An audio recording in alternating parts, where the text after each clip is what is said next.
Bo día. Bo día. Somos os nenos do CEIP Albareneses de Pontevedra. Imos vos falar sobre a antropoloxía e a etnografía. Contame máis. Pois que imos falar de cultura e tradicións do povo galego. Oes, mirad esta xente que está ali no patio. Ti viches esa persoa? Vin, por que non nos preguntamos sobre os viajes? Oye, escoitade, esperade. Sí, claro.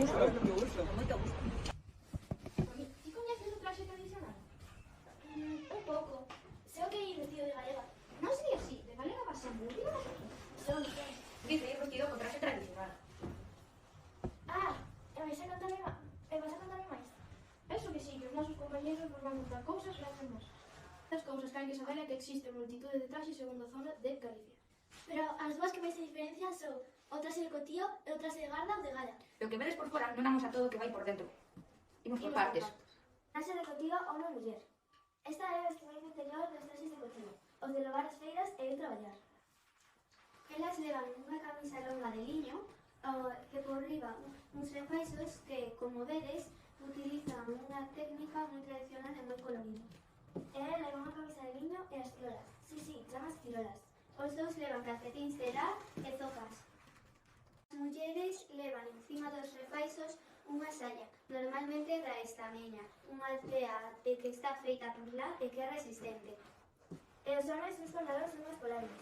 Estes son de coiro para proteger as pernas e xeonllos cando imos polas veigas e os montes. As mulleres poñen na cabeza un paño e os homens levan un bucho ou sombreiro na cabeza. Agora imos amosar as traxes de garda ou de gala, pero tamén empezando polo interior. As roupas interiores destes traxes chamase roupa branca. Son moito máis finas e traballadas que un traxe de cotío e levan varios tipos de cea e adornos. De feito, algúns nos cantos de reis vístense só coa roupa branca. Elas levan medias, moi finas e caladas, que están tecidas de algodón e non de lã. Polvos de baixo en auga, que como vedes está traballada con encaixes e vaíñas e ten moitísima tea para armar ben a figura. E con chilozo na camisa que adoita levar tamén puntillas, vaíñas e encaixes, moitas variacións. Nos pés levan zapatos ou botines, con ou sen tacón. Eles levan a camisa máis fina, pero coa forma tradicional, amplas mangas e traseiras, moitas veces van fruncidas ou cosidas cun punto que se chama niño de abella, cirolas e zapatos. Os homes teñen que por a faixa máis traballadas. Poden ser de tea, de lã ou mesmo ter algún bordado. Entre o pantalón e a faixa ponen o pano de namorar. Dice que este pano é de tea de seda e que os homes lle entregaban ás mulleres que querían namorar. O chaleco é máis de festa e máis rico. Os motivos das traseiras poden variar segundo as toas ou a gusto da persoa. Poden estar feitos de pano, liño ou seda brocada. Algúns homes visten armillas máis traballadas. Ponen o pano na cabeza e despois vai a monteira.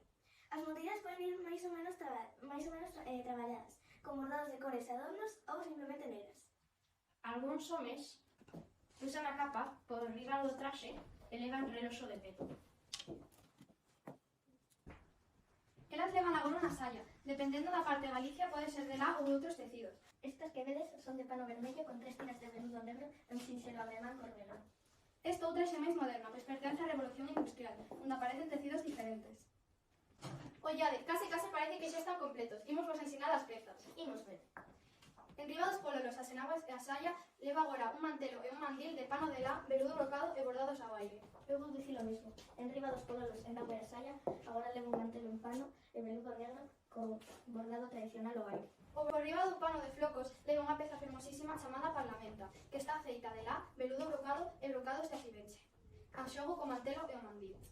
Pois mirade, temos un cambio porque as combinacións na roupa de muller son moitas. Agora Esther leva un xubón negro e un dengue de veludo encarnado e bobiné. No colo leva unha peza que se poñía para ir á misa chamado bobiné, que está feito de tul de algodón e vai sempre moi bordado a man, lembrade.